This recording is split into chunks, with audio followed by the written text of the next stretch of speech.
Tapos yung isang kaibigan, nagaya, mag-buffet daw ako. Magkano yung buffet? Mahal man buti, uy. $80 $80 per head. per head. Di, sino lang anuhin mo siya? Doon ako nasa oras lang. Hindi 3 hours daw. Kahit na. Tapos per head, Tapos yun ako yung lugi magluluto ako, ka na lugi. lang. Sabi ko lugi ako buffet.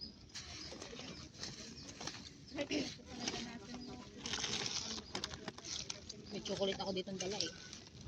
Kompleto, may kape pa.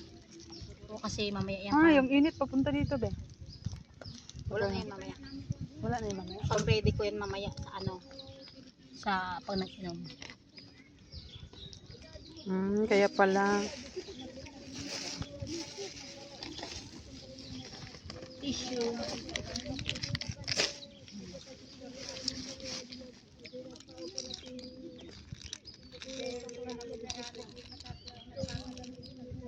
Magkakabi ako para maganda pag nag-ihaan kinain.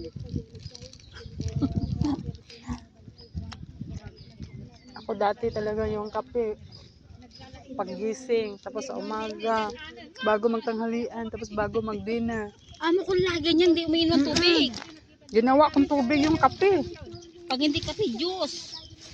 So, lagi ang kanyang inumin, lagi may kulay. Kaya yung naramdaman ko na, wala na, tinitil ko na. Pero ang tagal mong matigil. Tagal mo matigil pag na... Takot kasi pag binigla mo, utay-utay lang. Ako din dati noon, lagi ako magkakape, kaya ganawa ko, sabi, hindi Oh ko my God. nabibigla. Yun, kala utay-utay, hindi utay-utay ko.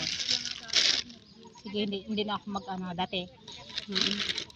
Maga kape, tapos mga dati alas 10 kape, tanghalian kape, tapos hapon kape, mga after, mga 3 o'clock kape, tapos gabi, Sa kape. gabi pa, bago matulog. Magkakape na naman. Kaya nga, ganyan ako. Ganyan Kaya, ako dati.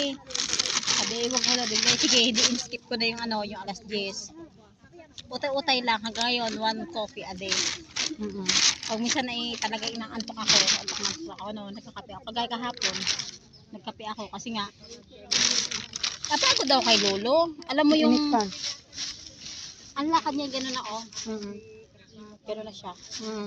So, can walk or not? Sabi gano'n. Ken na, Ken. Sabi, next time, I bring wheelchair. Dapat mag-wheelchair siya. Sabi daw na, Itulak mo na lang siya. tapos sabi ng amo ko, amo ko babae, taga daw namin, kami ginawa. Sabi ko, sabi ko, gumala sa buong palengke, napagod siya. Iniwan ko dito sa security, sabi ko. Tapos, binalikan ko siya. Bakit mo binalikan?